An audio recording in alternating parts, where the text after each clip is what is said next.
येवल्यात घराजवळील गार्डनमध्ये खेळणाऱ्या बालकाला चिरडणाऱ्या ट्रॅक्टर चालकास गुरुवारी अटक करण्यात आली।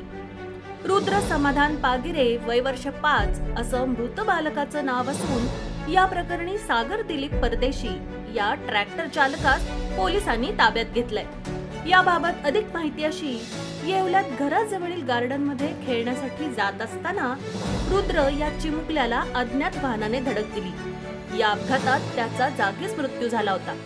अपघातानंतर रक्ताच्या थारोळ्यात पडलेल्या रुद्रला तसाच सोडून निर्दयी वाहन चालकाने पळ काढला होता।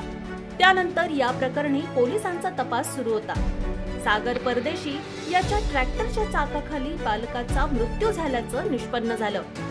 त्यानुसार येवला शहर पोलीस स्टेशनचे पोलीस निरीक्षक विलास पुजारी यांच्या पथकाने या ट्रॅक्टर चालकास ताब्यात घेतलंय।